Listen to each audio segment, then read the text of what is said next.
Hello, everyone. What's going on? My name is Timpedia. Welcome back to the TNT podcast. We're back. Stand-up podcast. See you guys Don't- next week. Didn't even look it up in time.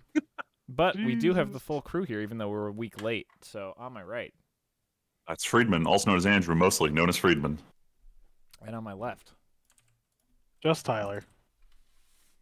And across, he's still here, even though he's occupied in other ways right now. Call me Bill Gates because I got the windows.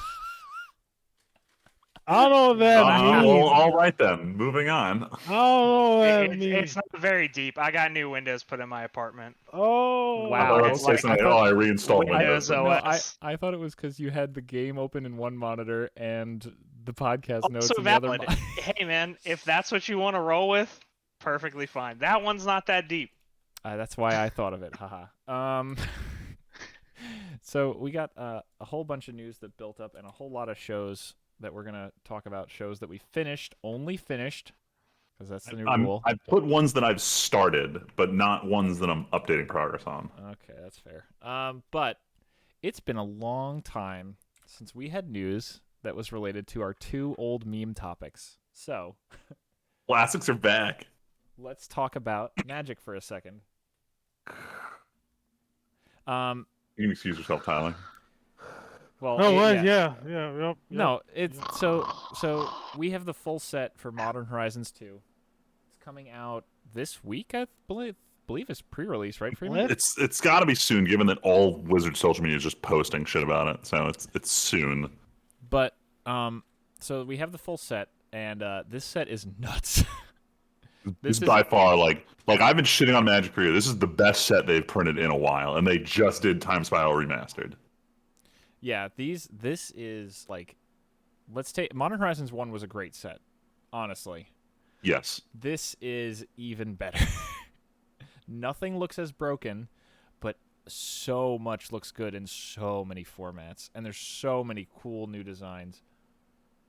Yeah, the one big thing I can't believe is like when I started playing Legacy, like 6 years ago at this point, I had this deck called Shardless Band, and its whole thing was Shardless Agent into Stoneforge Mystic, and I was like, too bad I can't play any of these cards. Oh, no, and then it also played Thopter Foundry, Sword of the Meek. I'm like, too bad I can't play any of these in Modern, and as of a month from now, I'll be able to play that entire deck in Modern, and I can't believe it. Yo, Modern New Legacy, let's go.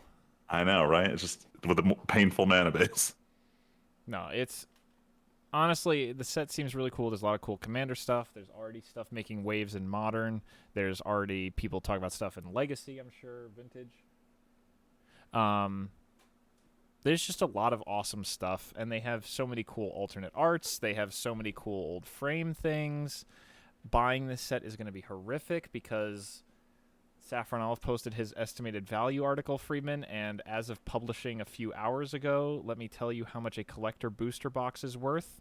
It's insane. It's an insane amount of value. $1,300 for a collector booster box worth of card value, estimated value. Yep. God, if you hit the fetch lands on these, oh my goodness.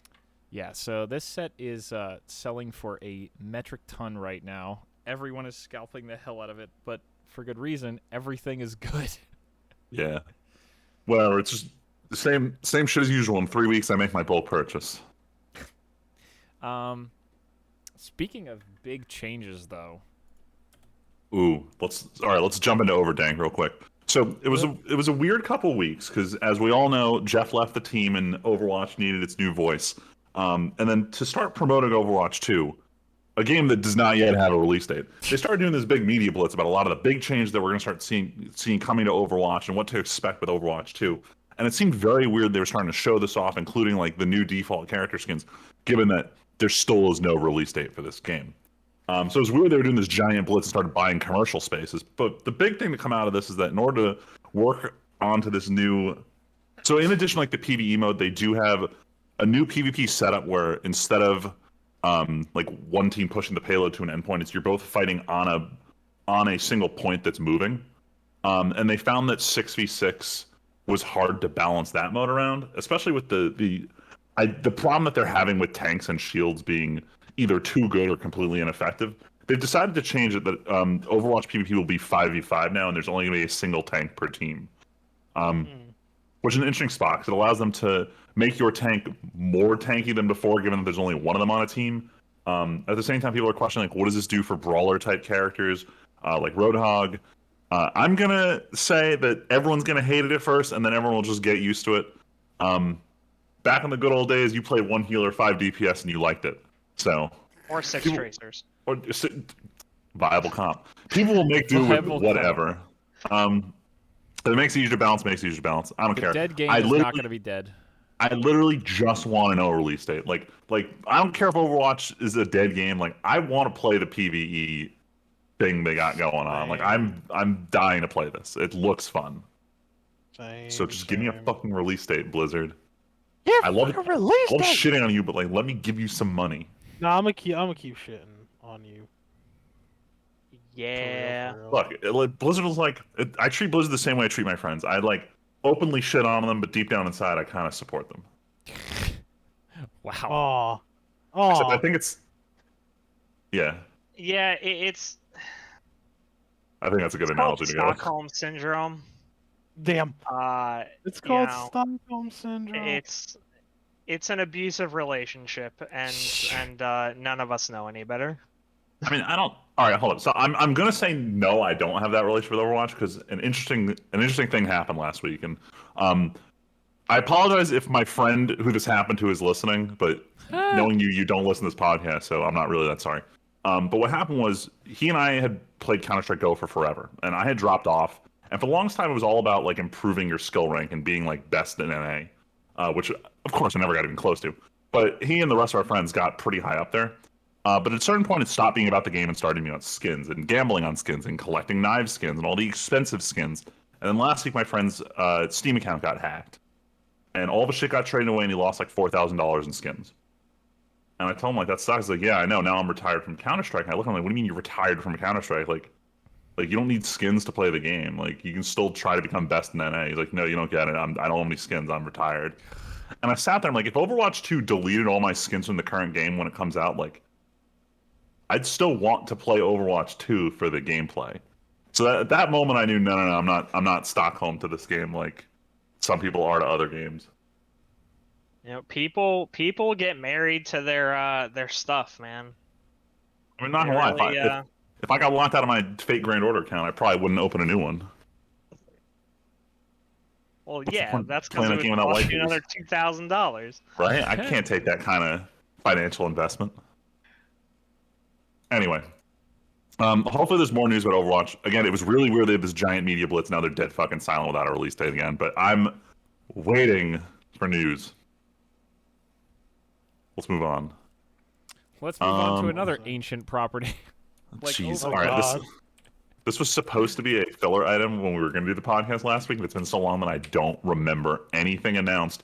But there is a new Sonic game coming in 2022, I believe. They didn't show up anything other than a teaser image, which got the whole world memeing about the Sonic hype cycle, where Sega will release a photo that's just Sonic and he looks classy and we're like, this game's going to be great. And then 3 months later, they release a picture of Sonic's friends who are also in the game. And then 3 months later, the Everyone game goes, comes "This is out shit." and it's just fucking awful. And then a year later, they release a picture of Sonic and I was like, oh my God, a new Sonic game.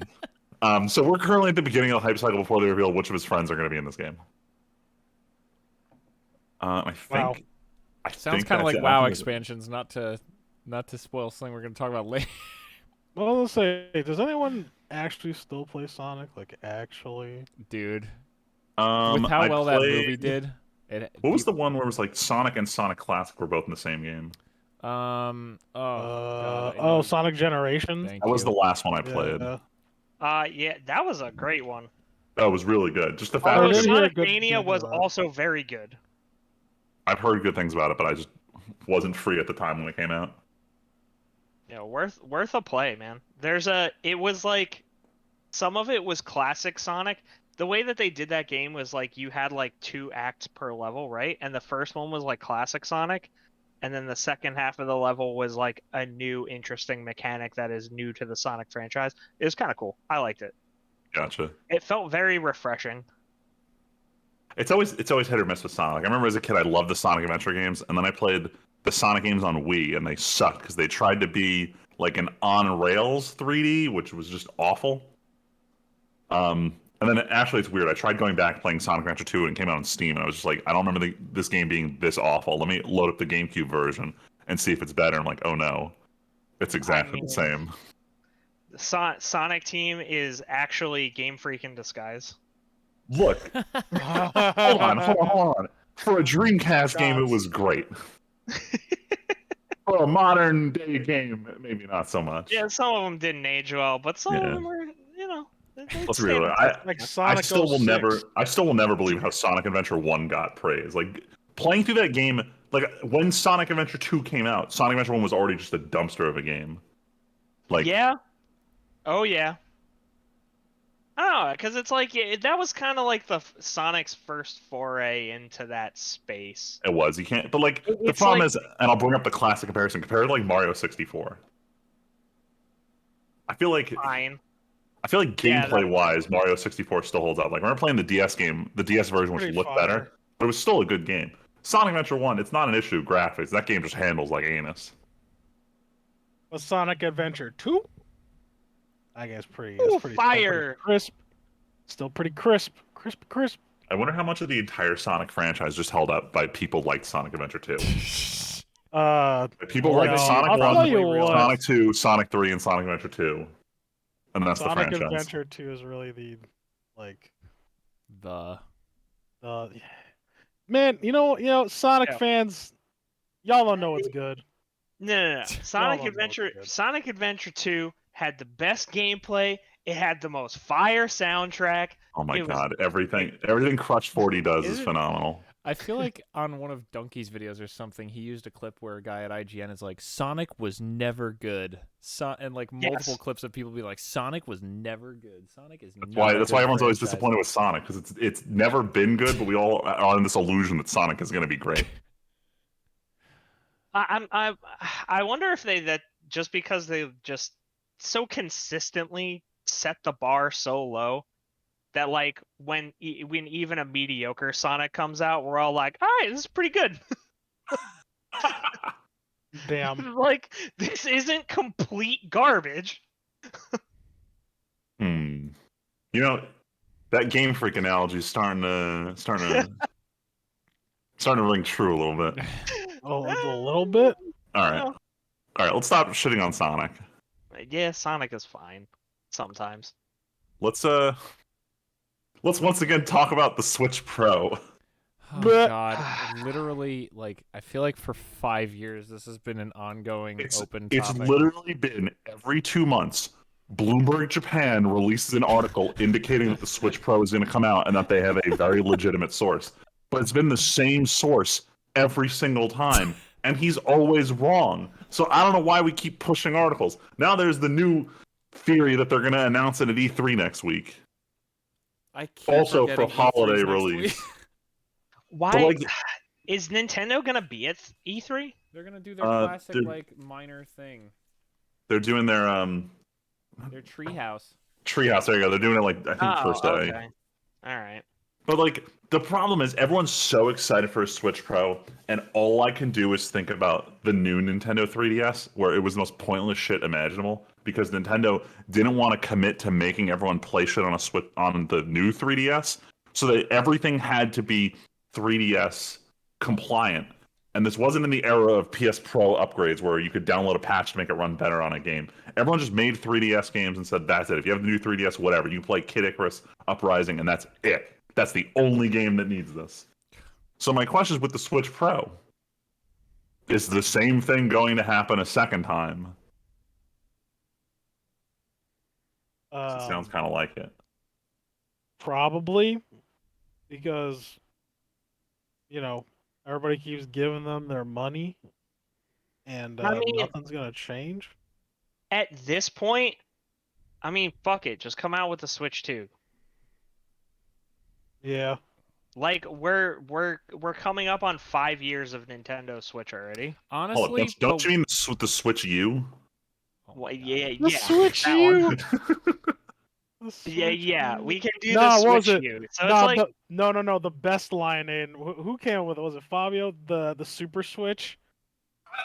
Oh yeah, that was Yo. dude. That was mine. I fucking. Well, that was I mean, you. I'm sure I picked that up from somebody else. I can't Nah, remember. it was. But We'll yeah, give the it to Super you. Switch, dude. That's Super like Nintendo fucking Switch or the genius. Nintendo Super Switch?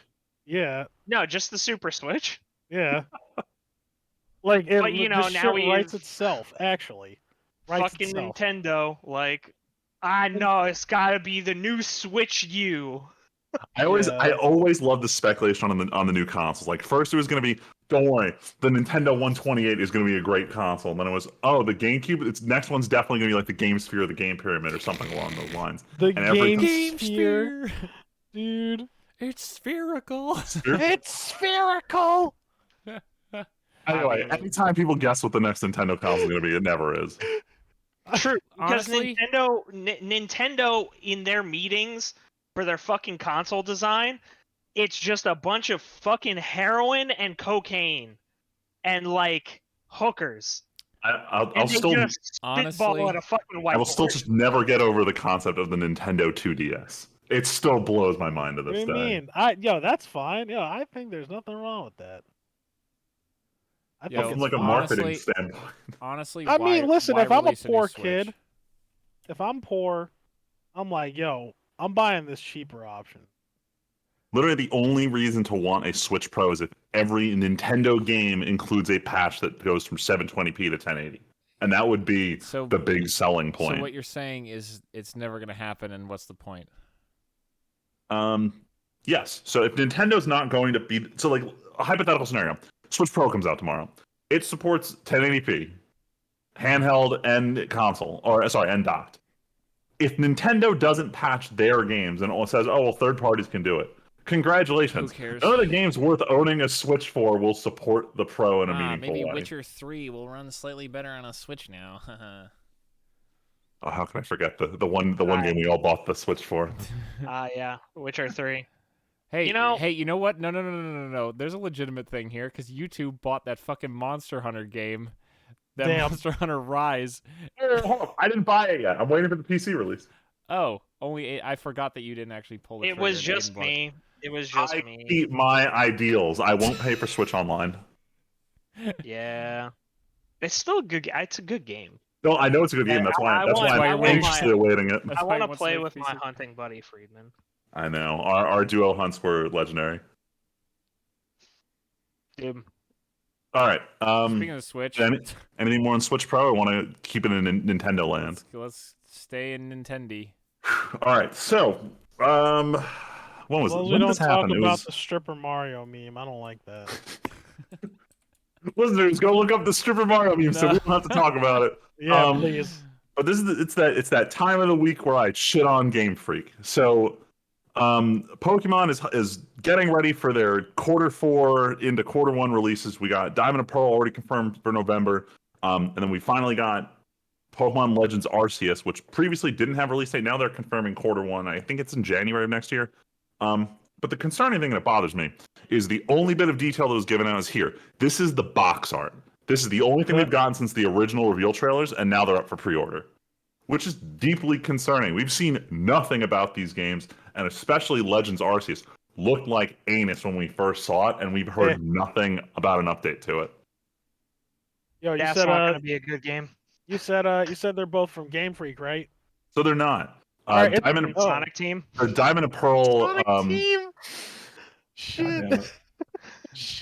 Diamond and Pearl remaster is being handled by a separate studio, so it's technically outsourced. Okay. I'm hesitant on it because like I still like Diamond and Pearl. In terms of what I look for in a remake, this isn't it. This is like literally just let's take the same exact game and redo it in the same graphic style. Like up until now, every time they do like a Pokemon remake, they always catch it up to the current generation of game technology. Like looking back at the last one, Omega Ruby Alpha Sapphire, it used the XY engine and arguably built on it to be a better game than X and Y was. You look at what Diamond and Pearl is doing, it doesn't improve on Sword and Shield. It's just trying to be Diamond and Pearl again, like art style and all, which is concerning. If you really like Diamond and Pearl, this is gonna be a great game. If you love the gameplay of it, this is gonna be a phenomenal game. Truth be told, I might get this. It really depends on whether I'm free and bored at the time, but I can see myself buying the Diamond and Pearl remake. for them to put the Arceus game up for previews without any kind of new information or screenshots feels kind of shitty. It really feels like they don't want to show off this game. So I mean, what they did show was fucking embarrassing. So we'll see what happens. I'll I tell went you on what. to boy. I went onto the Pokemon subreddit to see what the general thoughts are about this. And you give like any negative opinions, you're just downvoted to oblivion. No one wants to hear any, criticism of the Pokemon franchise. No negative I Nancy's. mean, your first problem was going to Reddit Look, man, for proper I discussion. I don't really Yeah, want to go Aiden. to I don't want to go to GameFAQs for first- discussion anymore, or his go hang out on first- Slash. His whatever the first Pokemon board is, mistake is unfortunate. going to Reddit. Yeah, Proper discussions. true. Mm. True. I also make this mistake quite frequently. But at least I know. Anyway, regardless, And Pokemon now fans are going to eat it up. Game Freak's going to pat themselves on the back, said we made the greatest game possible, and then proceed to do the same thing next year. So get ready. Well, I don't want to get ready. Well, Speaking no, of get that's ready. fine. I don't have to get ready. Ready, I don't have to get ready because I don't have a Switch no more. So Nice. So You sold out at speaking the of right getting time. Ready though, Freeman. What does this Yeah. mean? I didn't write this. Who wrote this? oh, this was me. All right, Oh, go ahead. okay. This What is this?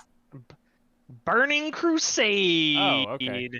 Back to the classics, baby.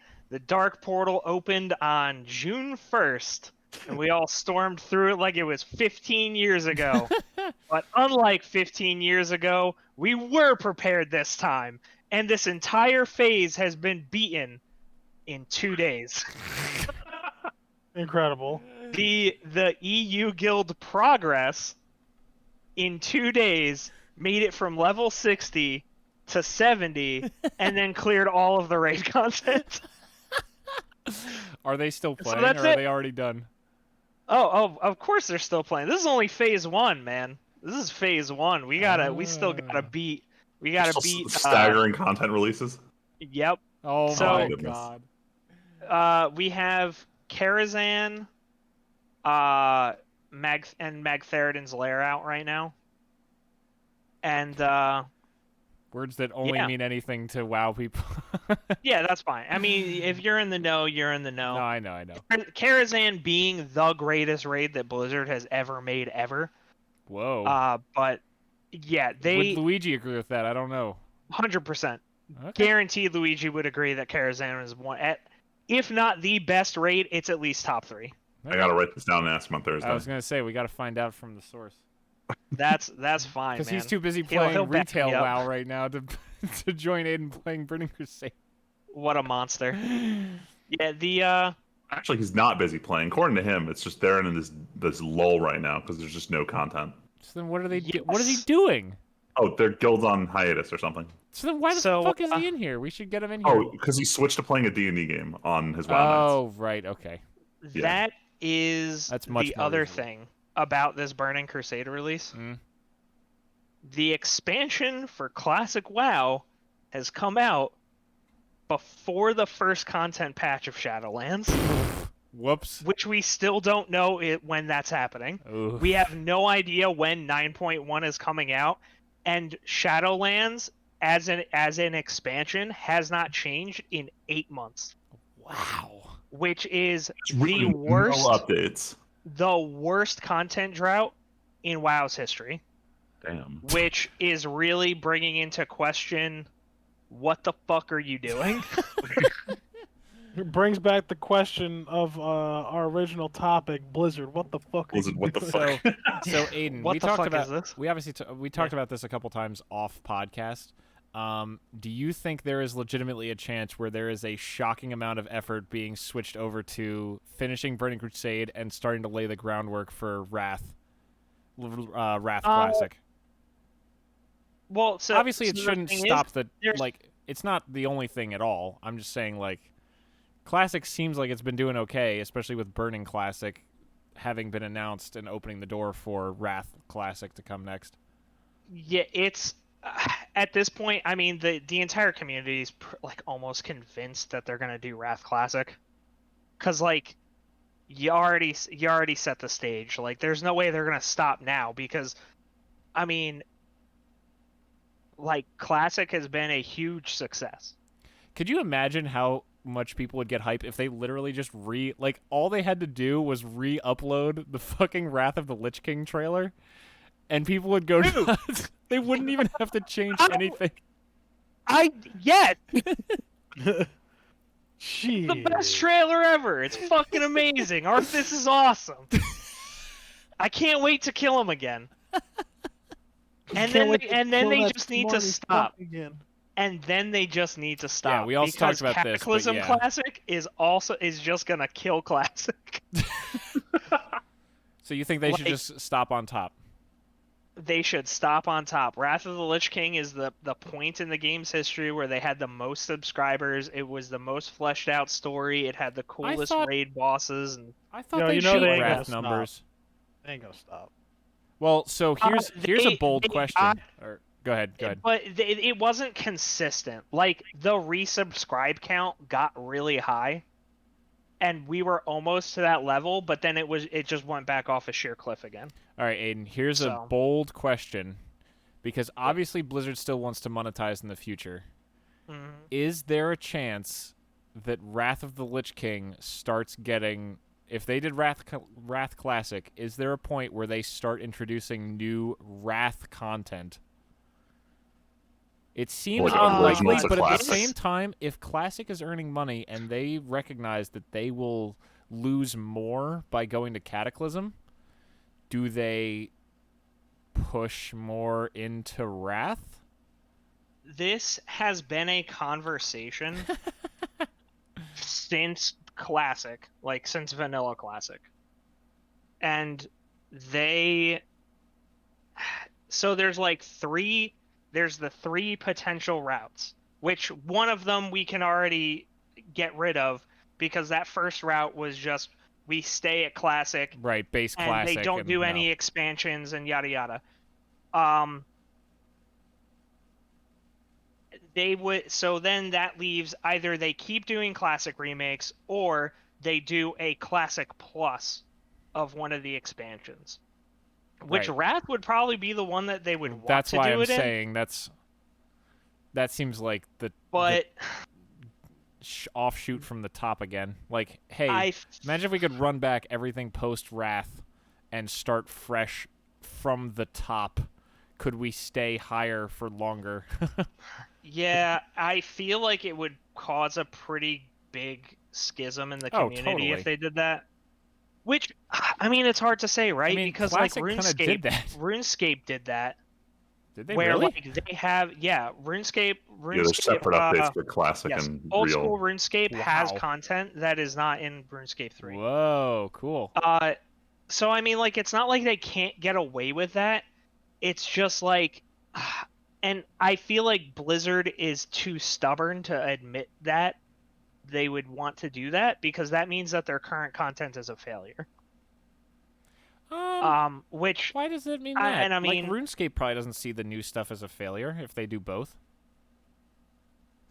Probably not. I don't know. It's just like a different thing with. I feel like it's a different thing with WoW, right? Because especially when people have invested so much money in this, like, yeah, I get that you pay for RuneScape too, but it's not like RuneScape has like fucking 8 different expansions that all cost fucking $40 or $60 a piece, and so like people have been investing.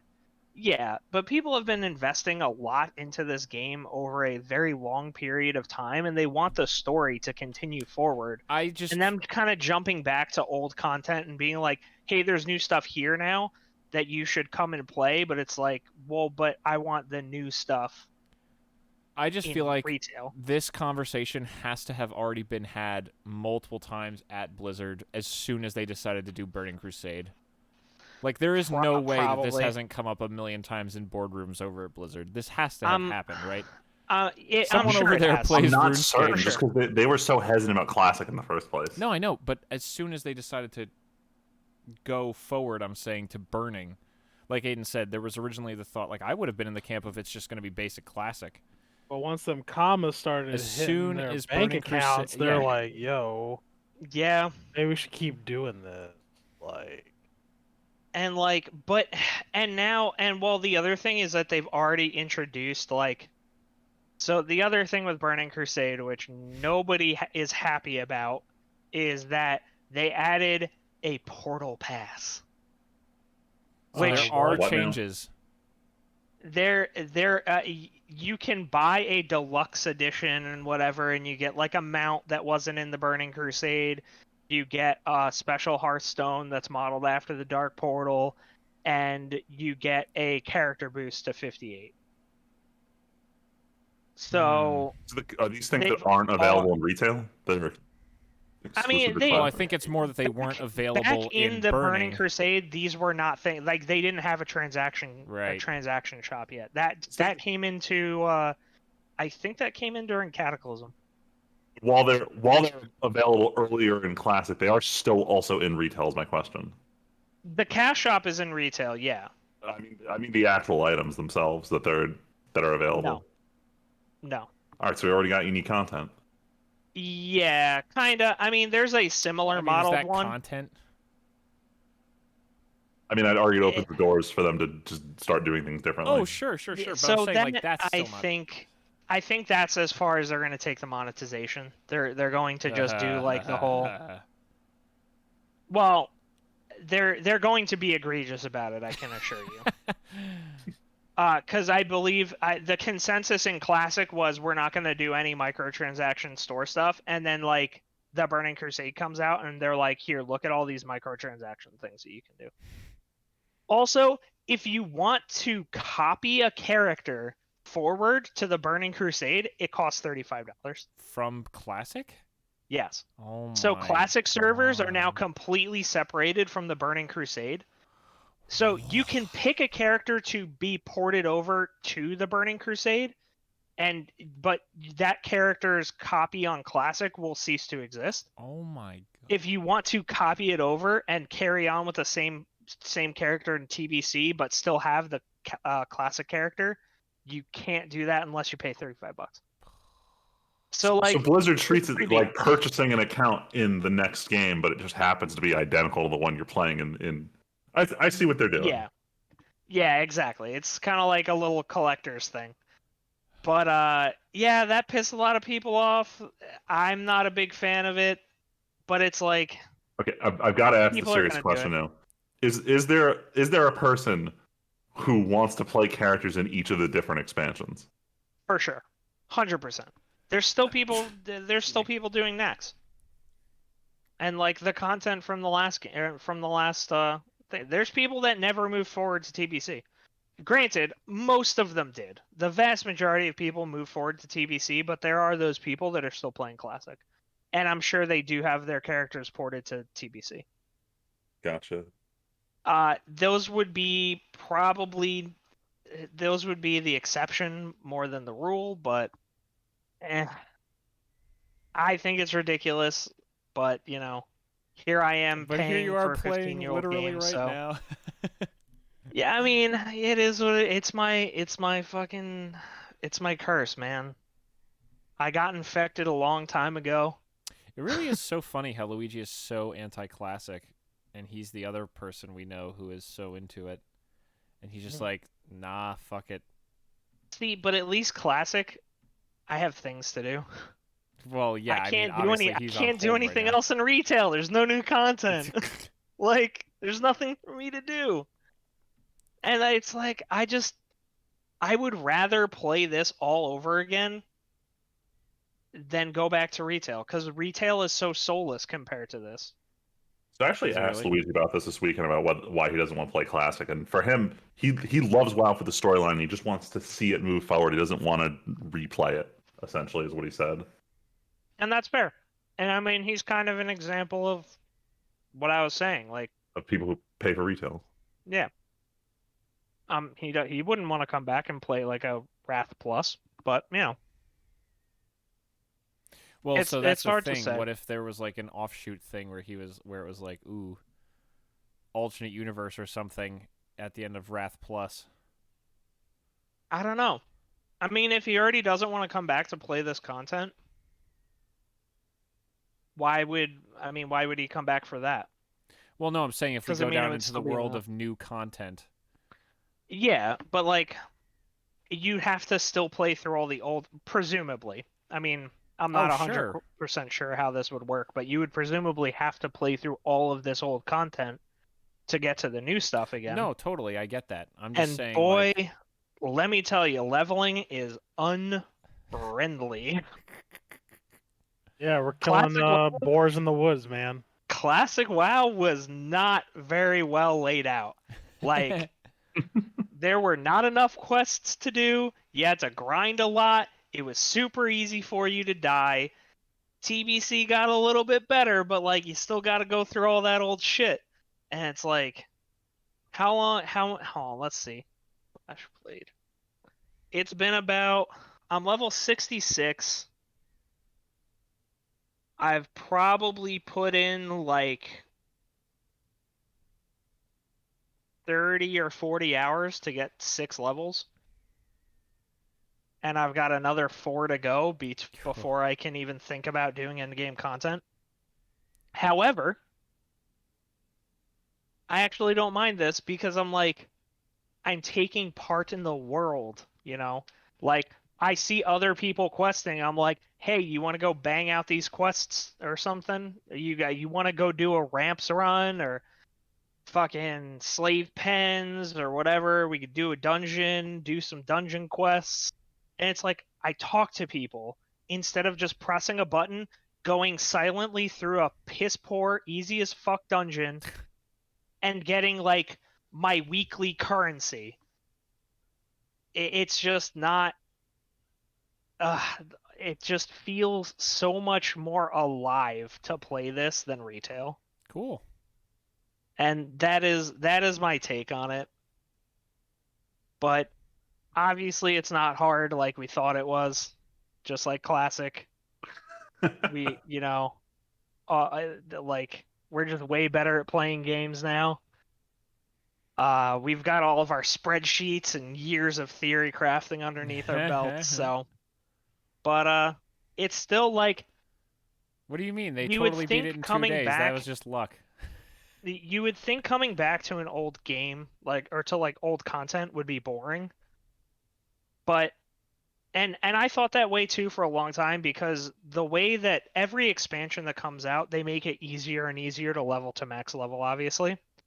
So you just miss a lot of the stuff that you used to have to do in the game. Oh, you just have to play And through a ton of shit to get to the max level for the expansion.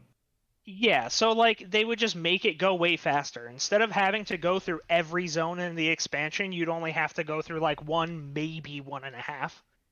And then you go to the next expansion until the final expansion, which then you have like the exponential XP increase requirements so that you stay in the current content longer. But like coming back to this old stuff and like this was just a better game, man. Damn. Like the game is just better this way, I Shots think. fired. It's just there's no obnoxious shit that I have to deal with. It's like, oh, you got to get your anima power. Don't forget your 50 dailies that you got to do every day. Oh, you got your mission table too. You got to play your Facebook game. Like on top of all your dungeons, on top of your raids, on top. It's like a fucking busy simulator now. And like this is just I come in, I do some quests, maybe talk to a couple people, and then like that's it. I don't need to fucking worry about all this extra crazy shit. At least not until, we're doing like Sunwell.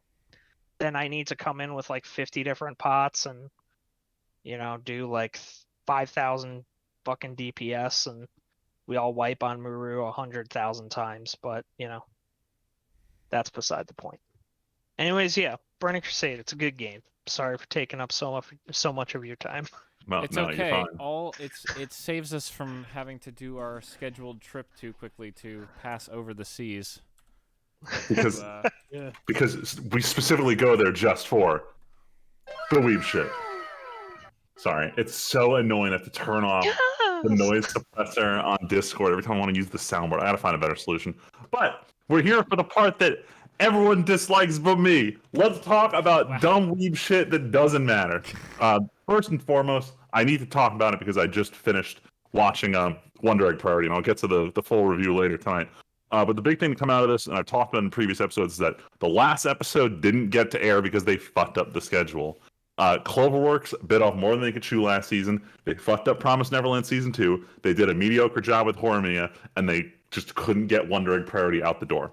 And the news came out today, specifically, that the bonus episode of Wonder Egg Priority, which is scheduled for, I think, July, is going to be an hour long. So everyone's first thought is, oh my god, this is amazing. They finally had time to like explain what the fuck was going on at the ending. And then someone's like, hold up. What if the first 30 minutes are just recap? Because it's been like 2 months since the finale. And now everyone's like, oh no. What is the studio that just got out of all these fuck ups going to do? Are they going to just immediately fuck it up again? So now everyone's super nervous about how this last episode is going to pan out. And I just want some closure. So hopefully we get something out of that. Also hot off the presses, I know you guys haven't watched this. I tried recommending it to Val, but then it got removed from Crunchyroll like a week after I got her on board for it. But there's this anime about making anime called Shirobako. I really loved it. I recently rewatched with my buddy just as it was getting removed from Crunchyroll. And they, instead of doing a season 2, they made a movie where the animation team in the movie makes a movie. If you're still following. It came out in Japan a while. They finally announced it is coming to the US and it will get a theatrical release in August. So I'm happy to finally see an anime movie in theaters again because I missed out on Demon Slayer, which I'm not going to talk about this Weeb shit. Moving on real quick, I'm going to shuffle around the order real quick because I want to get all the gacha game related crap out of the way. First and foremost, Fate Grand Carnival came out last week. I have acquired the episodes because you can't buy the Blu-rays in the US yet. But I'm very excited to watch. It's very unusual that a video game has such a large fan community that's big enough to warrant paying for a 2-episode OVA where all you do is make jokes about shit the fan community talks about. None of this is canon. This is literally just a giant comedy series. It's phenomenal. The thing is, they did it once before. So back right after it was when Fate Stay Night came out, it was their third like big hit franchise of this company Type Moon. So they commissioned this one, same thing, where it was like these 12-minute episodes, and it was a cross between Fate Stay Night, Garden of Sinners, and Melty Blood, I think is the English name for it. The point is, I didn't watch it because at the time, like, why am I going to watch a crossover between 3 series where I've only watched one of them? But it was the same kind of thing. It was all just meta humor, and they're doing it again for Fate Grand Order. And that ties into the next one because we're in fucking Gacha land apparently. So another news for anyone who's listening to this and just saw what was on Reddit, I guess a day or two ago for you, Uma Musume, the fucking anime about the girls who are horses and they're racing in a horse derby. Sounds I'm sorry, real stupid, you want right? to fucking run that one by me again? Yes. So Oh god. imagine a world. So we've already had Ship Girls. We had Kantai Collection where it's a bunch of girls who, but they're actually just warships. Now it's the same idea, except they're all derby horses and they all race each other, but I they're hate actually this. waifus. Can So- we stop? Wait, so can we see- stop? No, Can we we stop? can't because I need to talk about why this is bad. I need to talk about why this is bad. I don't want to. I need to talk about why this is bad, Tyler. I'm not I supporting don't- this. This can't be real. So, season 1 came out to minimal. As you can guess, this is fucking stupid. But the whole point of putting out an anime was to promote a gacha game that was supposed to release at the same time, except it didn't. So you had an anime promoting something that literally did not exist at the time. No one talked about the show. It was whatever. Gacha game comes out like 6 months ago-ish. Explodes. Japan loves waifus, and Japan fucking loves horse racing. I didn't know about this, but they do. This combo together is wild. Then season 2 comes out, and it goes to the fucking moon. I just saw the charts for revenue. Now, Fate Grand Order, it's to no one's surprise. This is now a pushing 6-year-old game. Revenue for Fate Grand Order peaked in 2018 during its third year. Since launch, Uma Musume, the gacha game, has beaten out Fate's peak numbers. This thing is insane. And the reason it's on the Weeb shit, because I'm angry, is it broke original Evangelion sales records for most sales of a single like DVD or I guess physical release of one of their like 1 to 2 episode volumes.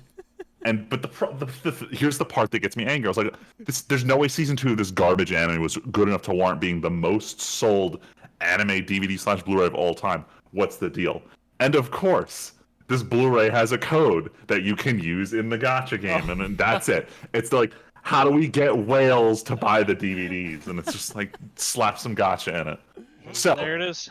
they figured it out. They figured it out. This is a disaster. I hate this. I went And from Thanks, I hate so it. I went from being so happy about a gacha game anime to being very angry about a gacha game anime. I'm gonna go get isekai. This is bullshit. Hell yeah. Truck a good Coon, truck, where you yeah. at? Truck, don't ever say that shit again. Yo, the Truck Coon's gonna free me from my mortal coil, Aiden. No, I don't. Just I don't want just this don't- anymore. Just drop I the don't want- honorific, please, because this is. I don't feel like- want I feel this like life anymore. So I heard the trucking industry is having a hard time finding drivers. I really think they should like change their advertising slogan to "Hey, No. do you want to create an anime protagonist? No. Yeah, right. Yeah, Well, I no, mean, Do you want to be featured in the first 30 seconds of episode 1 of a garbage anime?" bro, just slap big titties on a truck and put a Sugoi Dekai fucking my shirt on it, and everybody will love it. Did you just say a truck waifu? Yeah. Because There's a I got show one of- about that. Wait, hold up. Hold up. No, No. please stop. Please. No, no, no, You no, no. caused Please this. stop. No, these are all memes. They aren't real. They aren't real. Yamate with that shit. They No, aren't no, real. no, Freeman. I think the better way to put it is real in someone's light novel. The question is it going to ever sell enough to be adapted and become real? Because someone has already written the Oh, fan no. fiction A or the truck light breaks novel. out on the side of the road and gets reincarnated as an anime protagonist. What are you doing, Tow Truck Senpai? The truck runs a guy over, but instead of the guy getting isekai'd, the truck becomes isekai'd instead of the guy because there's a mix-up. Oh, that sounds like What the fuck? Hold on, hold on. No, this sounds like a terrible idea. In another world. Let's do it. That's the title. No. Okay, hold on. I have a good one for you. I got hit by a truck and thought I'd be reincarnated, but instead the truck got reincarnated, and now I'm the truck. I prefer the. I almost hit a guy, but then I swerved and hit a light post. Now I need to defeat the demon lord. Is what we're gonna go with for this one. You know, I hate that both of those are perfectly feasible titles. This is like, remember that video we watched, Freeman, where Oh, it was it's like an the auto name generator. Gigax name generator for isekai for light novels versus real ones? It was wild.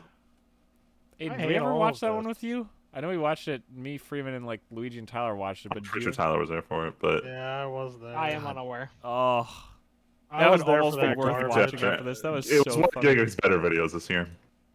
But moving on, just because we brought up all these dumbass light novel titles, let's talk about the company that publishes the majority of these. Kanakawa, on a roll lately, just buying up anime studios, pushing CG, announcing sequels to shit that was never going to get sequels, but congratulations, now you have them. And now they're moving on to business ventures. Kanakawa, along with 3 other companies, have purchased a majority stake in No, List, the website. not For anyone majority. No. For anyone who's not already aware of what MyAnimeList does as a business model, on top of being an anime list and anime database, they do sell manga, and for a certain period of time, they were partnered with the Anime Network and offered additional streams. So I guess they were just kind of like giving away free bandwidth as part of this partnership. The point is, they were trying to become essentially a place to watch and consume anime and manga. And now with Kanakawa joining, it sounds like this might be. They might try and tie Bookwalker into this. I know that's their big part of it. It might be they're trying to make MyAnimeList like the one stop for anime. No, as long as they Relations don't involved. force other shows to not be listed, that would be. There's no way. Because here's the thing. All right. There's a competing website, and it's called Taiga, or I don't know if that was the app. The point is, there's a competing website where you can just export straight from MyAnimeList out. So like everyone knows there's a clean exit strategy. So I really doubt they'd shoot themselves in the foot like that. Like this is purely like how do they monetize this? Because like being an anime database is not. There's not a lot of money There's outside no of like money access there. on the pages. That said, these databases don't take up an insane amount of space. It's more just like paying for server costs. I mean, for you also people have to to add check every every day. show and all the you have to scrape all that data from somewhere. So here's the thing: they don't create these entries. It's all fan What? edited. Yeah. Oh my fucking god. Yeah, no, just the fan community creates this. All Like right. sometimes they'll create a show listing, but individual like descriptions and like who were like I've gone through and I've watched a ton of garbage isekai where half the characters aren't listed with their voice cast. So I will go and I'll edit like, hey, this side character is totally voiced by this guy. Put my talents to good use. They usually reject me because I don't have a lot of approved edits, but it's a weird flaw in the system where they won't approve my edits because I don't have approved edits, Ah, the classic. which fucking sucks. Anyway, So it's like trying to get a job. Gotcha. yeah, you need experience to get a job. Yo, I need Except 3 years minimum except for this fucking entry level anime list. position. It's so annoying. Um, Last one. I guess we're kind of tardy to the party here because it's been a little while since it happened. But I did include the note of the passing of the author of Berserk in the Weeb shit. This was probably the most serious thing that happened in the last 3 weeks. For the most part, the anime community was kind of blindsided by this one. I know the announcement came. I think it was at least a week after his passing. But I think it was just to like respect his family's wishes and not make it immediately public.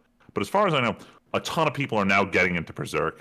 I thought it was kind of a joke when I was a kid, like the whole as soon as an artist dies, everyone starts buying their shit. But like, it's a very real phenomenon. Mm.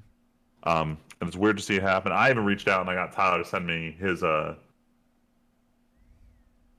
got real copies. less than legal copies of Berserk. I In got addition to his real- legal copies, Yeah, I also have legal he copies. has legal copies. I'm being the leech here.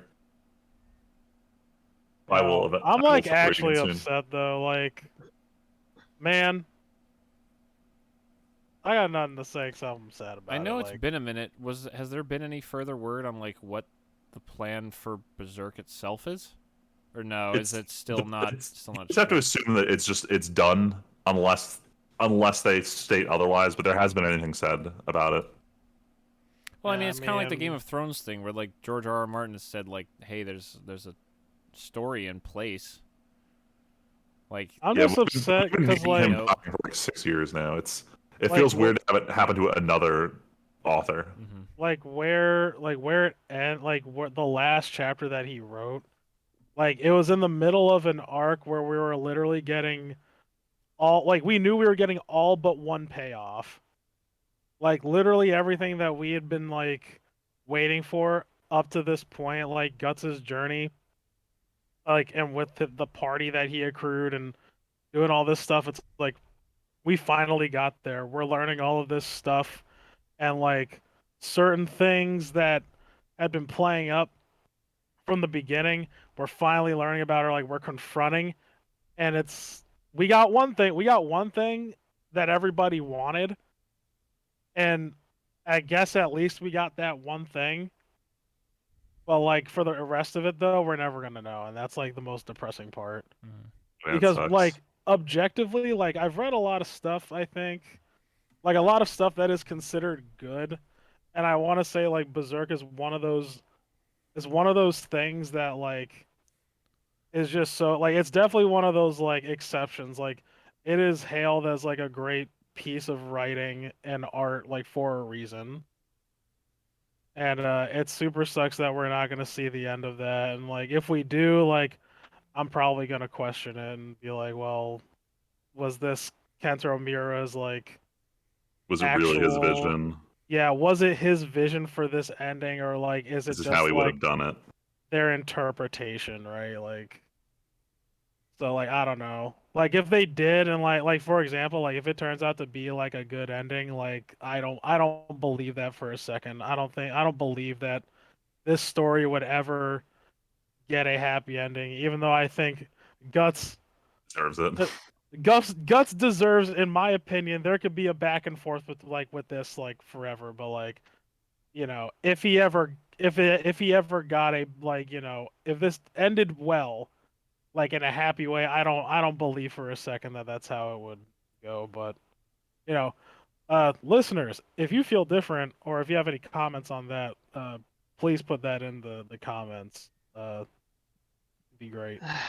I don't know, man.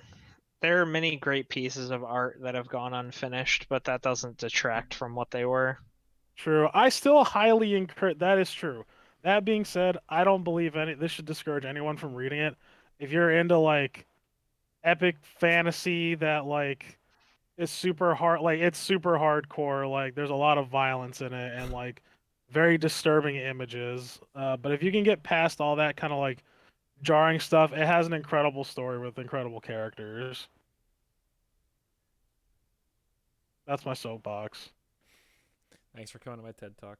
Thanks for coming to Right. my TED Talk of why this fucking this story doesn't just bang, it fucks. All right, I tell you what, I got a wall scroll in my room. That's how you know how good it is. Damn, there it is. There it is. You know what All else right. is good? Some of the stuff that we watched and played in the past 3 weeks. Damn, you didn't let me do the official closing where I say, and that's it for the weeb shit. Oh, well. Anyway, Yeah, that's it that's for the also weeb true. shit. That- Go That's ahead. it. So,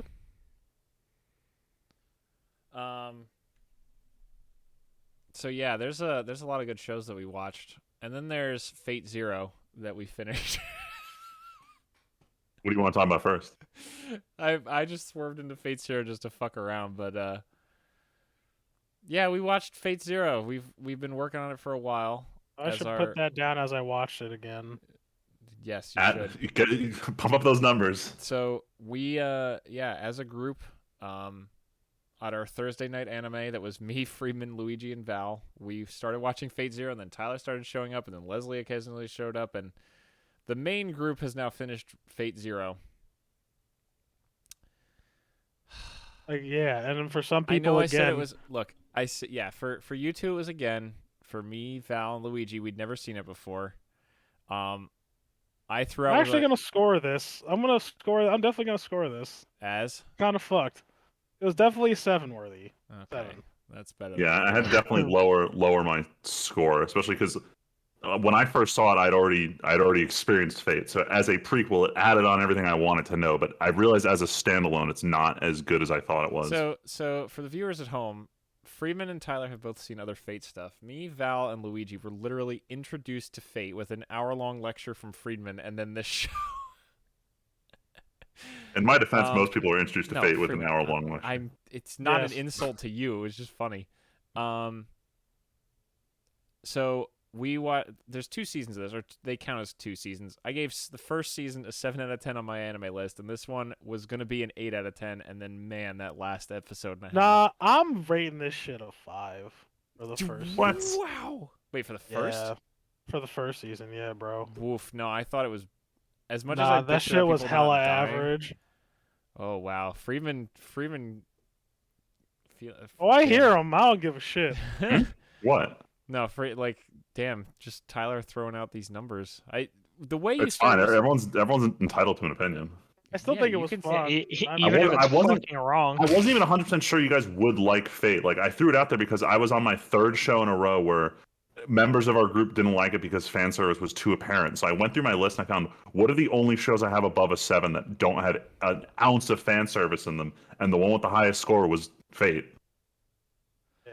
That was fine. I think it was still a good pick. Look, it's not a bad for pick. everybody. I think, like I said, at the end of the day, I don't know if I want to watch more Fate because. But then you were like, "Oh no! If we watch this other Fate show, it's so much better." Like, we watched the prequel to the show I wanted to show you. I know, and like Val said, we'll probably just take a break and watch it. But man, like I said, season 1 was slow, and then season 2 actually was really good because people started dying all the fucking time, and it was great. And like Iskander is good all the time he's on screen. Gilgamesh is good most of the time he's on screen. But God, like that last episode, just so I don't get what's happening. You don't get what's happening? Could you explain what was happening? No, They but did- like, why does see? I don't want to spoil it for anybody, but like, why does what happened with the Grail? Why does that happen? It's just I get. Listeners, we're going to talk about Fate Zero spoilers for the next 5 minutes. Please jump ahead. All right, when you say what happened, what when he specifically you're destroyed the referring to? Grail, I still don't get why it literally dumped lava on a city. Like, why is The, that? the contents of the Grail are I cursed. know that they You- are. You but, can't destroy it. But like, why does it? I don't. That's just such a random effect to me. I don't know. It feels like so much comes out of left field. Like, and Saber is supposed to feel like she has this big emotional story, and she's the least interesting character in the whole thing. Well, I will give you that makes sense, but like I gotta jump to Freeman's defense. Like, you get a I'm lot not more attacking stuff. Friedman. I'm not I saying it's know, even no, wrong. I know you're I'm just not. Like I'm the whole just point of her saying. arc in this is to show why her arc in Fate is important. Like And to her be arc in Zero is just fair, to show her failing. we did tell you that she wasn't gonna get a lot of No, development. I get this. that. I'm just saying. Well, I'm saying like the show on its own is like look at Saber all the time, and then like that whole last battle of hers against Lancelot. It feels like it's this big emotional thing, and then they literally just cut away and she killed him. Like that was, I was like, am I supposed to be concerned about this fight? We saw 30 seconds of this fight. Like, there's no. I know it's anime as fuck, but there It's was just like supposed to look no cool. back and forth or anything like that. But from your perspective, it's just supposed to look cool. From people who know what her whole, how do I put this?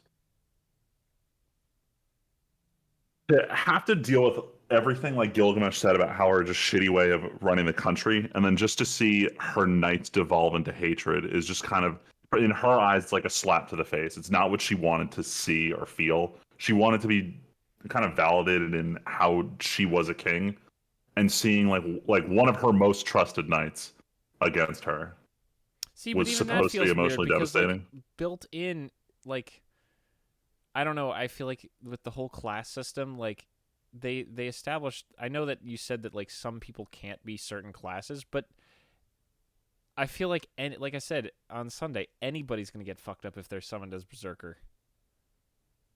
Especially when Uh, the grandfather was like, "Ooh, I'm gonna do some really crazy shit to make this guy mega insane and more powerful."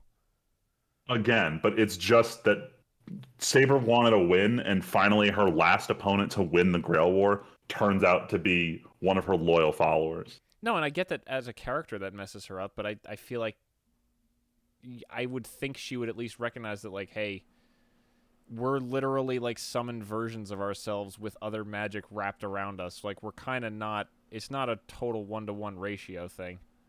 Oh no. She doesn't believe that the real Lancelot despises her soul, but it's just that for her to win this by having to strike down, someone Gotcha. that Okay. it's more about her, not about Lancelot. See, It's and just that's about fine, but that doesn't having to come be the across in the finale. show.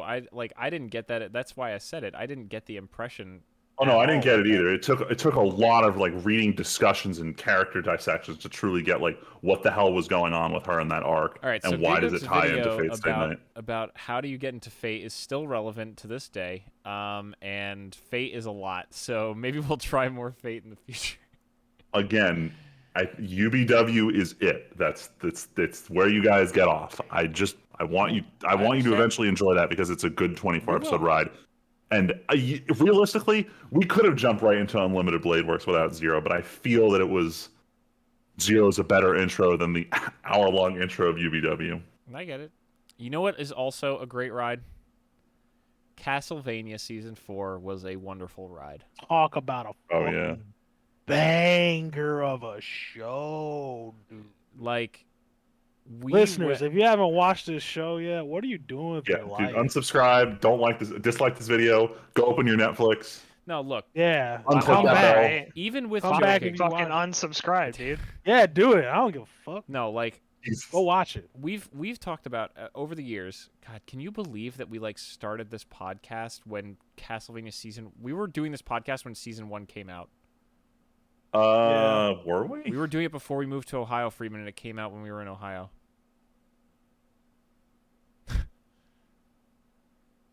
Timeline's not adding up in my mind. Yes. It's the lady doing fucking calculus. so- in her Yes, head. that's the face I'm making So right now. we have followed and talked about Castlevania the entire way through, and now that we're done with mainline Castlevania, we'll see what comes next because this did way too well. This has to they said they're done with this cast, which is fine, honestly, considering how this season ended. But man, everyone, especially me, has heard me rave about this show on this podcast for years, and man, oh man, did season 4 actually live up to the hype? it seemed so crazy to think that they would pull all these plot lines and everything together after season 3. And man, there is some of so these guys have heard this, or Tyler and Freeman have heard this because we watched. Me and Val watched this whole season, some with Freeman and Tyler. Then we rewatched episode 9 with Tyler for fun, and then we watched episode 8 and 9 with Freeman to get him through to the end. Freeman, you finished 10, by the way. You got to watch it. Yeah, I watched it last night. So I kept my promise. no, that's fantastic. I still will say that the battle at the end of season 2 is my favorite because of Dracula, because there's so much more back and forth. But man, if you had to do a top 5 of the show, probably 3 fights in this show, in this season, in the last 2, in episode 8, or no, not even that. In the second half of this season, let's say, 3 of the top 5 fights in this whole show are probably in this. With this season, like with the other seasons, like the endings had like by far the most hype moments. Yeah. I think with this season, I don't know if I'd say it was hyper than the previous ones, but on average, most episodes of this were way hyper than the average episode of any other True. season. Like Yeah. the quality was sprinkled throughout the whole season as opposed to just like saved for the ending. Yeah, when we went, it's so funny because Tyler finished this before me and Val had even started it, and when we watched episode 6 with Tyler, which has the first huge fight of the season, Tyler's like, "You guys think you've seen something so far?" And you're like, oh man, I this was is like, great. "What I'm does like, that even mean?" and you found out Oh man, real quick. listeners, no joke. When me and Val finished episode 9 for the first time, she turned to me and said, "That's the most beautiful thing I've ever seen." It was fucking hilarious. Dude, pretty fucking, it's fuego. It's so good. The animation, so like every moment is just payoff. Like it's really hard to think. I mean, hell, it's been a meme on this podcast for a long time where the Tim meme of Tim doesn't like anything, or Tim always finds a criticism of something. But man, it is really Nah, like, I feel like it's there's- it's only a Leslie Tyler meme. yeah. Well, Clearly, clearly It's not an on clearly podcast. it's though. affected me enough. But but no, this is just top to bottom incredible. Like, sure, a couple of the faces during the action scenes look pretty freaky. Like, there's a couple moments in my head of, like, when Alucard is, like, looking up in that final magic bit. And it's like, Oh, yeah. what is his face right now? I get you need to draw it like It's a this, but- small price to pay for No, frame rate. but yeah, the frame rate's incredible. The animation is stellar. Just like there are shots in that episode 6 fight, like those circling shots that it looks incredible in animation. Like it's like, man, someone put a lot of heart and soul and a lot of money into this to make it look this good. Definitely a lot of fucking money. And it But paid it was off. worth it. I was like, yeah, it paid off a lot. Like, I'm like really glad because it's like, man, you don't get a lot of Western cartoons that I feel like bring the same kind of Yeah. caliber of writing and detail. Like, I feel like we got some of those like from Cartoon Network, from like, you know, but not like adult shows, of course. But like, Yeah, it feels like everyone it's would been a mention- Everyone would while. probably talk about Avatar. Like Yeah, the like closest we'd ever get. Avatar. I don't know. We have Invincible happening right now, which is I'd argue True, Invincible's pretty it's good. getting there because like Invincible has its own problems, but like we're starting to get to the point where people are stopped trying to like. For the longest time, if a cartoon was made for adults, it was purely like a comedy. You couldn't tell a story. There was no such thing as action. But now we're getting to the point where like you can do that in an adult cartoon. Yeah, I mean, Yeah. Castlevania has got all They've of that in proven it. spades. It's been really good across the board. Like, I mean, hell, some of the lines from that last battle, like, "You are most definitely a thing." Like, damn, dude, those lines hit pretty hard. Some of those taunts in the last battle too. Be great. It's Pretty all fucking good. great. I still only have one complaint Sure. about the entire franchise as a whole. Oh, And yeah, episode I know 10 it's coming. blew it out of the fucking water because Alucard, I don't know what they did, but like he was really far away from his microphone and he was just like really, Oh really my whispering. god, yeah, the His, volume his, mixing, the his sound mixing. character wasn't. His character was in a normal conversation with someone else talking in a normal tone. And he's just kind of mumble whispering his entire lines. And it's just like, why? I have to turn up my volume. Like, that's my only complaint. I keep bitching about it. I'm never going to stop. But other than It's that, true, it it's was true. great. The sound mixing when in like the action is great, but man, some of the dialogue is so muted. It's so weird. You know what else is weird? Jujutsu Kaisen. Amazingly That's enough, a it's Oh, man, really you guys good finished it show. after the last episode. yeah, it's in the 3 weeks. Me, Val, and Tyler all finished Jujutsu Kaisen, and man, this anime is fucking good. I enjoyed it. I am glad. enjoyed it a lot. I am glad we caught up on it because it has been stellar. Also, I can Glad we- finally watch all the Crunchyroll clips that I was avoiding because I knew I wanted to watch the show eventually. Oh, yeah, just because this show had just an assortment of really good scenes. Dude, like today, Crunchyroll was like, "Hey, why don't you watch the scene where he does like the clapping poses during the fight?" Oh, I watch this scene on a regular basis. I fucking love it. Toto's the best. I don't know, I had my problems with Jujutsu when it started. Like, when the first episode came out, everyone was just like sucking the show's dick. And I'm watching, I'm like, this feels like a mishmash of Naruto and Bleach. And I couldn't help but shake it. Like, it wasn't the most original concept. But like with Demon Slayer, they've proven that you don't need the most original shonen. It just needs to be well executed and well animated. Yeah, Mm-hmm. like for real though. And I love the concept. I thought the concept was pretty great. Like Mm-hmm. it grabbed me from the first episode, and like those are the kind of plot hooks I really look Yeah, for. Like, and you know what? I feel like it's really, not to sound like almost old manish, but like, I mean, it's easier. I don't think it's crazy to say that all of us kind of get a little more jaded as time goes on, and it kind of feels like it gets harder to impress out of the gate like that. It's harder to have something grab you, and that like Tyler said, that first episode really grabs you. Like I think just, it's true though, because it's like, I mean, how many? Like I pointed out with Jujutsu Kaisen, I'm like, all right, how many times are we gonna go to a fucking school? How many times is it gonna be fucking Harry, Hermione, and fucking Ron? Like, how many times are You're we not gonna do wrong. this? Right? And like, most of that's there, and most of it's there. but then he eats the However, finger.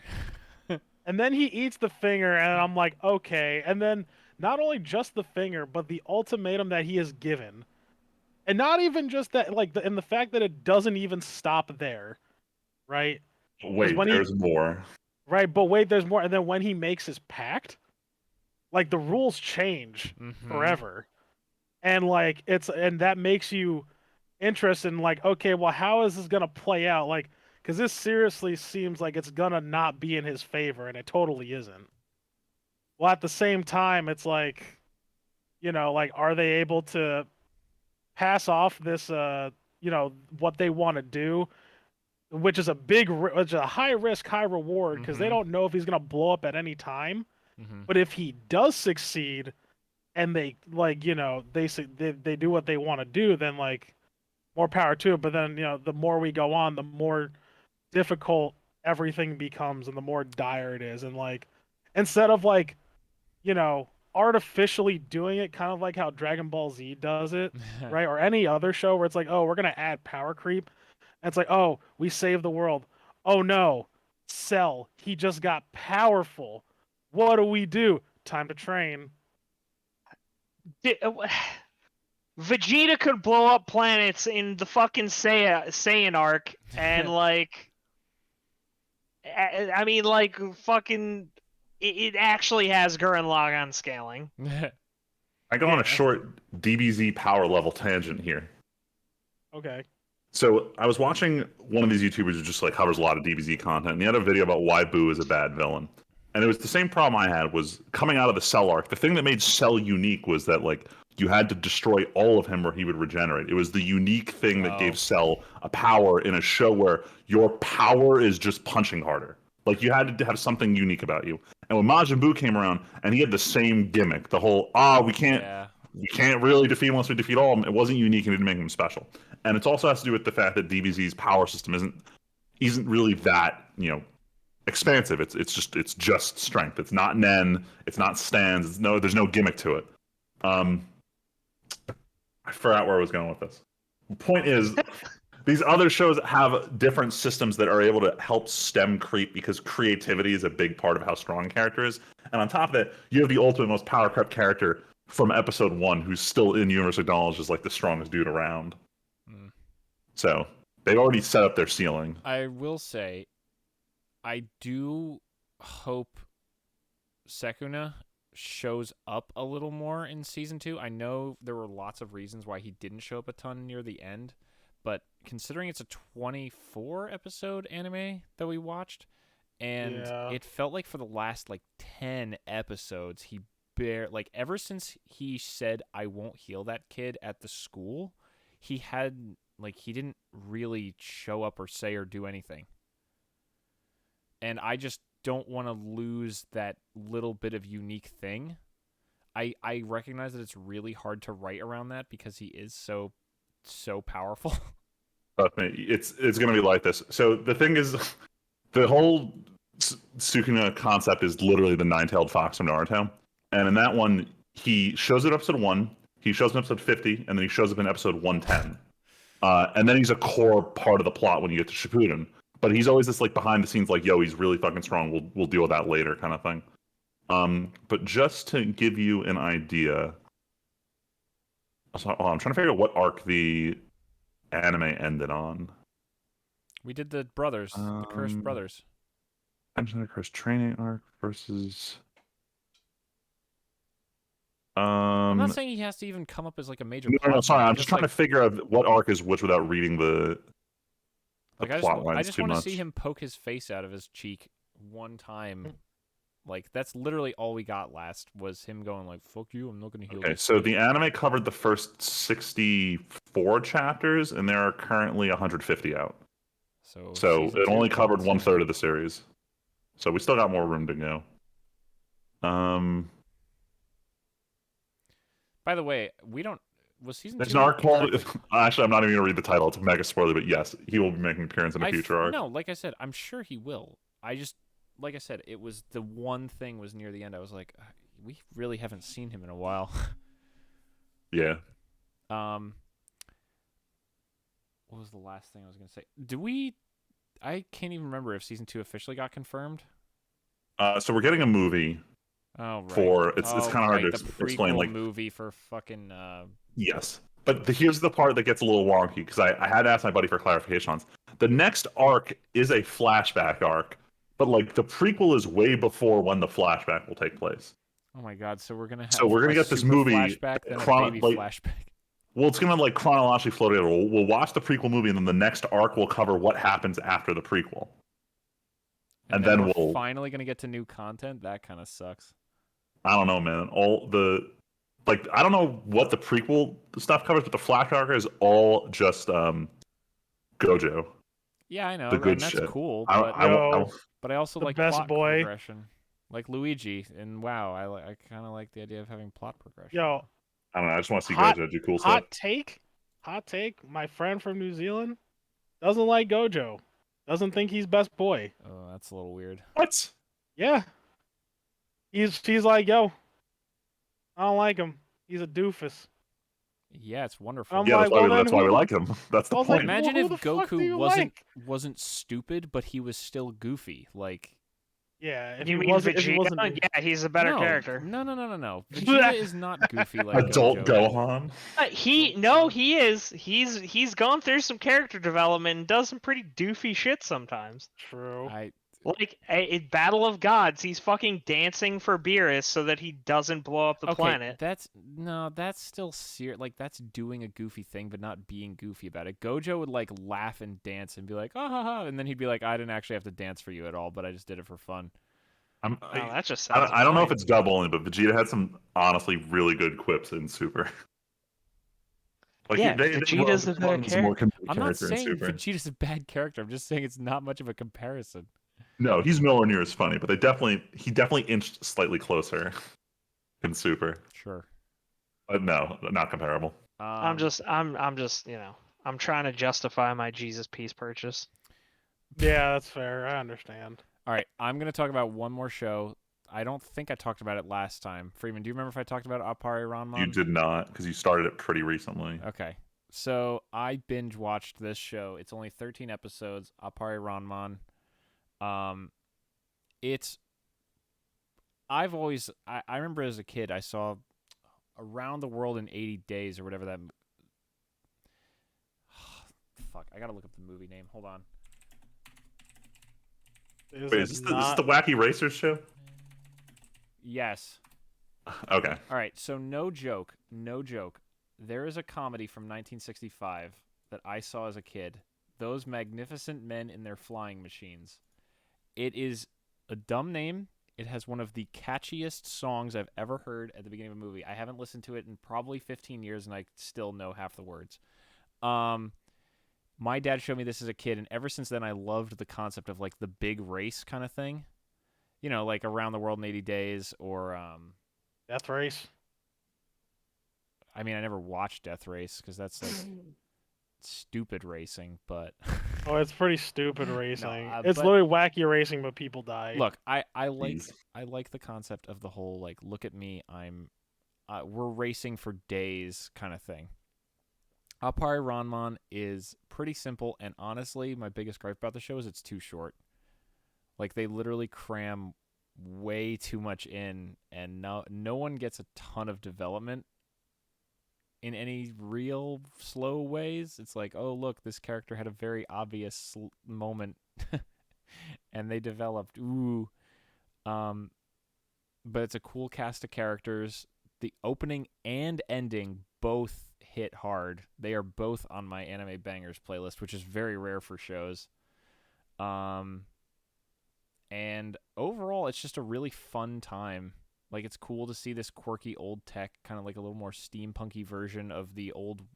It's like literally a cross between like Old West and like modernization of cars. Like, there's some cars that look pretty modern in the show. And then there's fucking Appare's primary car, which is a boat turned into a car. This is literally what it is. And it's just a ton of fun. I had a lot of fun watching the show. Like I said, I wish it was longer. I wish they could have developed stuff more. But it's a good story. It's a cool story. It's kind of a fish out of water turning into the big race thing. Like I said, the music is really good. The animation's pretty good. I would definitely recommend it if the idea of a big race sounds cool, like it did to me. Because Freeman, you've heard me talk about this show for like over a year now.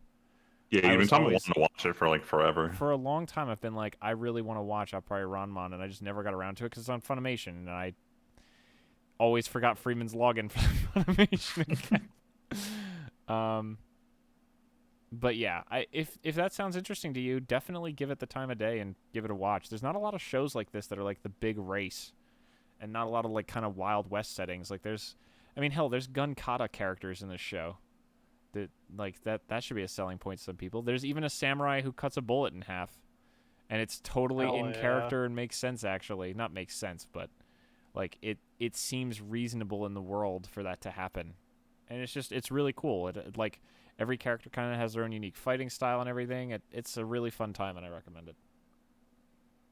All right, go ahead, Freeman. Talk about your much All right, more. just double checking which studio worked on it because PA Works is not known for this type of show. It's pretty interesting.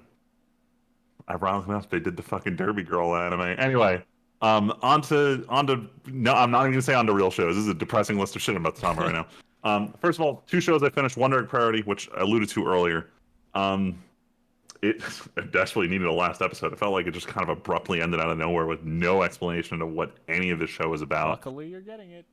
Yeah, I know. It's trying real hard to be super psychological, and like I get that that's what its theme has been since episode 1, but then they introduce an actual plot line that needs resolving. In terms of shows that don't need resolving, I finished watching a redo of Healer, which I've been dragging my feet on because, like, unironically, when I watch it, I have to turn down the volume on my TV because I'm like, I don't want my neighbors to think I'm just watching porn in the middle of the day. Like, I mean, it's that show's hentai.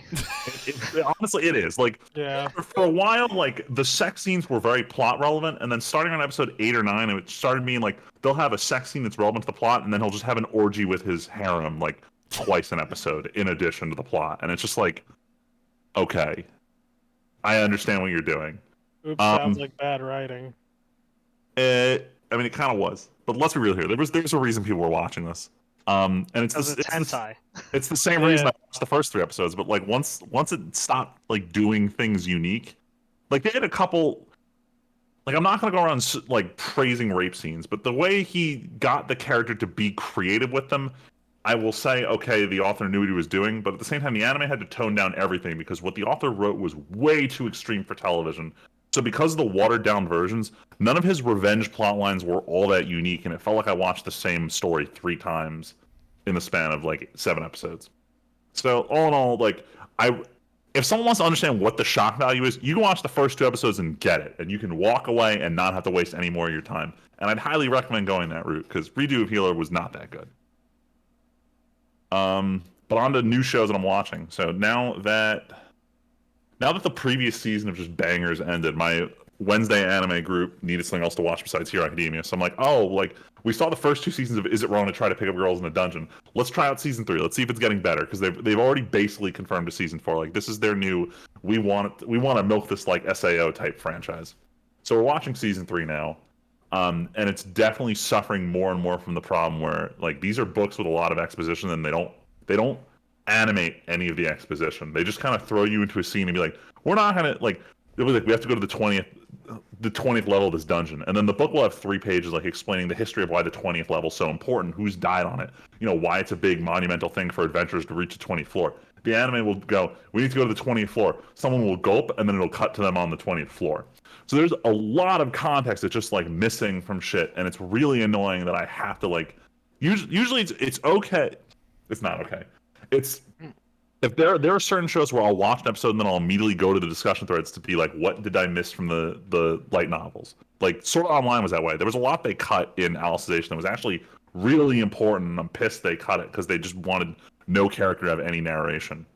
And it kind of suffered a bit, but like this suffers a lot from not having any exposition at all. Like I have to have the discussion open mid-episode and piece together like what are the important tidbits to know right now before the episode ends. And it's overall to get it, it's not a good viewing experience, and I really don't think it's going to be going that strong into season 4. So we'll see. Damn. But I'll end on a good note. I'm like 5 episodes into Tokyo Revengers. For anyone who's watched the show Erased, or I think it's Japanese titles like The City Where I'm the Only One Who Was Forgotten, something along those lines. It's the same plot line. One word or 20. Guy develops the ability to go back in time, and he tries to save a childhood friend who died in the present. And Tyler, don't watch this because the time travel rules are highly inconsistent. Oh no. But it's a fun plot line of this kid going back in time and saying like, hey, I need to like find this gang that in the future will kill a ton of people, and I need to like go back to when they first formed and stop them from being a gang. But at the same time, like all these kids do is beat up and shank each other. So I gotta like be careful not to get killed trying to disarm a gang from 12 years ago. So it's kind of interesting. I personally like time travel plot lines. If you do too, you might like this, but take it with a grain of salt. But if you're Animation's Tyler and you hate them, then don't watch this. Stay the fuck away. Everyone else, consider it. But that's all I picked up this week. Tyler, are you ready? Tyler. What? So you ready to talk about the largely endowed the wife long figures forgotten who last live in a waifu of village? the internet? Yeah. Apparently, Big Titty Vampire Lady is a dead meme. That's right. She's Not been to me. overthrown by not even an official mascot for Samsung. Yeah. Type. I Okay, hate over this. under on whether or not there was meetings at Samsung before this came out. Obviously, there have been since then. Negative. Absolutely not. I guarantee that there was nothing that was gonna be said. Just like Demetresk. Like let's be honest here. There were no talks. There were 0 talks. They literally put them out, and like everybody is just a cranny. Anyway, Dude, there was Aiden so and I much on beat Reddit. Resident Evil 8 quite a few times. That's the point of this. Like a lot of times. Like a lot of times. Wait, and you beat it like what, 3 times, 4 times? I forgot. I beat it 4 times. Oh my Yeah, same, god. big same, big same. Wait, you It did? I was thought you only great. beat it twice. No, I beat it. I beat it 4 times. See, when I got home Oh last my week, I was like, "Yo, I could crank this bitch out in 2 hours." So I did. I want to see. I want to see the waifu one more time. Let's do this. Wait, what? I skipped all the cutscenes. What? Which waifu? Is there more than one The waifu in this Resident game? Evil one. Oh, there's only one. Dude. What Uh, the heck? you said Samsung, so I got Oh, the whole sorry, Yes, no, no. Aiden, Samsung I'm Sam watching you shit play stuck in my WoW. I head. know you're distracted, but there's 2 conversations going on. Yeah, no. We're, So we're done Yeah, talking okay, about Samsung cool. Girl. I Awesome. beat it on Yeah. standard, right? And then I beat it on hardcore, and then I beat it on Village of Shadows, which is the hardest difficulty. Now, for full transparency, for those at home, in Resident Evil, you can take the stuff that you have and go into New Game Plus, but you can go into a New Game Plus on higher difficulties, and I think that's how they intended it, actually, For because sure. Village of Shadows is actually disgusting. Like Like, even yeah, dude, Village of Shadow, like the speedrunners that are doing like new game Village of Shadows runs are absolute fucking psychopaths. yeah, Like fresh the game I gotta Village of see that. Shadows. I gotta see that. After the this, I want to look that up. strategy for a Village of Shadows speed run on new game is to collect literally every resource possible and only use it to kill bosses That's not even a because speed run. otherwise you can't do it. Literally, you can't do it. What's the You point of the have speed to. run? You Well, lit you still got to do it really fast. unless all right. So here's the thing, right? Unless you can literally sequence skip, but the problem is Well, it's too if new you for that. I think a lot yeah. of the sequence skips haven't been discovered yet. But here's the other thing: if you sequence skip, you better sequence skip a boss Yeah, because then you're because losing. the amount of resources that you need to kill a single boss in that game is astounding. More Like, so than previous ones. yes, it's like Yeah, really they're- crazy. oh. Actually, Is it's this a actually good or crazy. bad thing? I don't know. I don't Uh, think it is. For normal people, it's fine. For normal people, it's fine. On Village of Shadows, it is painful. It took me 6 minutes to beat Lady Demetresque with unlimited grenade launcher ammo. Yeah, so that's the thing with that knowledge going into Village of Shadows, I actually got infinite ammo for different guns. And then about I'd say halfway to 3/4 in, I was able to get enough points for the unlimited Magnum, and I used that for the rest of the game, which turns out I needed to get because apparently um yeah, because I wouldn't have done enough damage actually. Oh wow. And there are other parts in the game like scripted parts like where you get to play as a different character and like you lose your guns, right? So like you have to do those parts, so it's still hard. And like there are parts where like you have to run away, and typically those are parts where like, oh, you're just running through hallways, like, nah, here's 3 zombies that you either have to somehow dodge or kill them for you to get through. Or Yeah, you're they gonna do die. that a lot, actually. In Village Yeah. of Shadows, they did that a lot, where it's just like, here's a narrow hallway that you would have to run down in the normal difficulties, but here there's just 4 enemies there in Yo, just a narrow as fuck hallway. Have you fun. you know what else is fucked up? It's actually really hilarious. I don't know if you noticed this, but remember that I showed Tim. Actually, it was kind of a letdown for Tim. Oh no, the sequence trigger Oh was yeah. delayed. So I he was like, I'm saw gonna it look out this later. window and pet, and So you're when gonna you look freak out the out. window, yeah, to get the jack for the car when you're still in the village, Yeah. when you get the combo, and then the zombie's supposed to pop out from outside the window.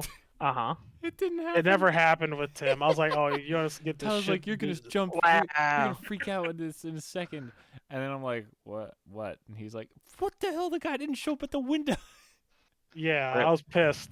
I was like, okay, well, It's fuck okay, me. Tyler. I did see it in Donkey's video though. Yeah, I know.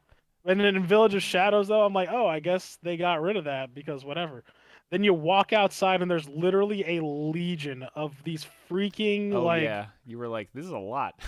I'm like, this is insane. This is That was the other thing they like to do in Village of Shadows, where Just it's like, throw- here's a horde, and now here's like 4 fucking archers.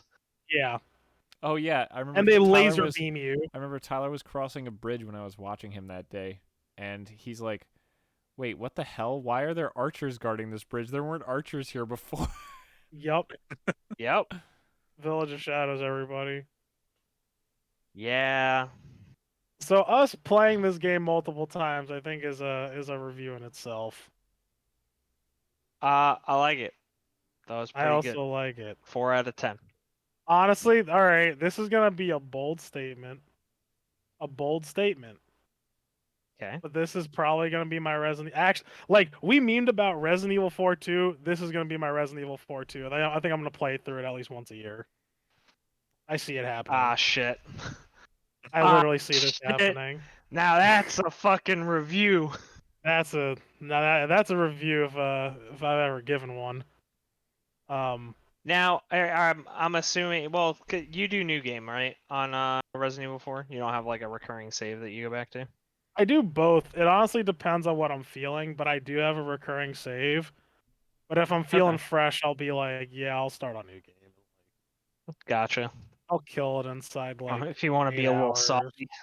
Yeah, exactly. I I'm wish feeling I a little still had- saucy, I'll do it. I wish I still had Dead Space 2 saves on my PC, because that's the game I would do in that case, was play Dead Space 2.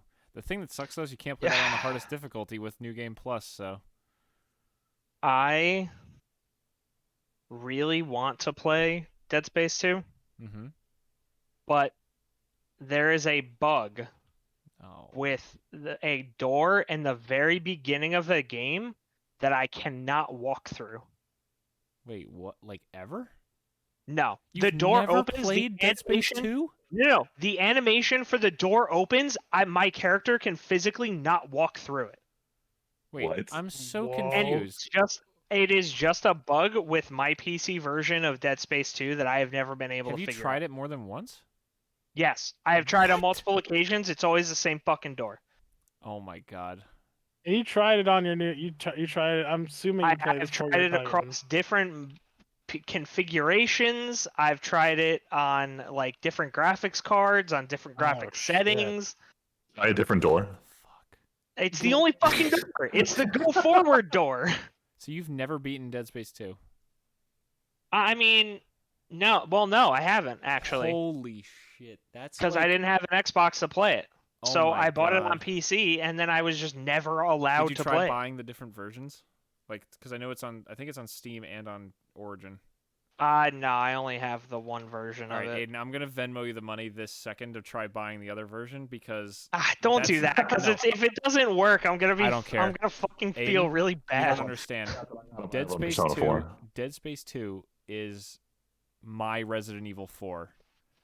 I've never played a Resident Evil game to completion. Dead Space 2, I have probably booted and played more than, like, KOTOR games.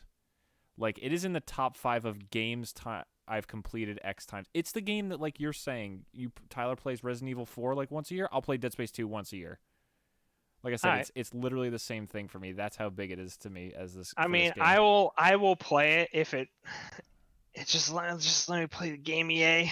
I mean, look, I get it. It's not a great PC port because big surprise, You're EA in the telling me. 360 era. Woohoo! Yeah. Well, I apologize ahead of time if I can't get it to work, but I will do my best. I will find a way to make it work, because this game is like, oh. When we did our top 10 games like a couple years ago, God, that was a couple years ago. Fuck, why'd I say that? Now I feel so old. I mean, top games 2020, we can do it. Yeah, let's refresh our lists. Mine hasn't changed at all because I've played almost nothing in the last few years. Yes, my list of Persona 5 Royal and half of Witcher 3. Super Mario Brothers 2. Do we have anything else, or can we end it here, nice and early? I think that's it. Last thing to talk about, this will take literally Yeah. 30 seconds. Loki comes out tomorrow. Val doesn't Oh. really care. That's Wait, right. really? I think it should be the one among us I who know, that's cares why the most. Friedman, there's a reason I specifically said that as soon as you brought it up because I knew what you were targeting towards, and I'm cutting you off and saying Val doesn't really care that much. Like I said, only 30 seconds. That's it. We're done with the podcast. Yeah, there we go. No one else has any more shows or anything? Nothing else? We're going to end it here? I think that's all I got. Alrighty. So for next time, we'll be back in 2 weeks, hopefully this time. Sorry for the delay. We all were just last week was just like, man, We're all burnt out. let's just play some video games and chill for boys' night. And then next week I'm traveling for work, so 2 weeks hopefully. Yeah. But until next time, thank you all so much for listening. My name is Timpedia. Friedman. Just Tyler. Frito Perdido, Warlock Extraordinaire.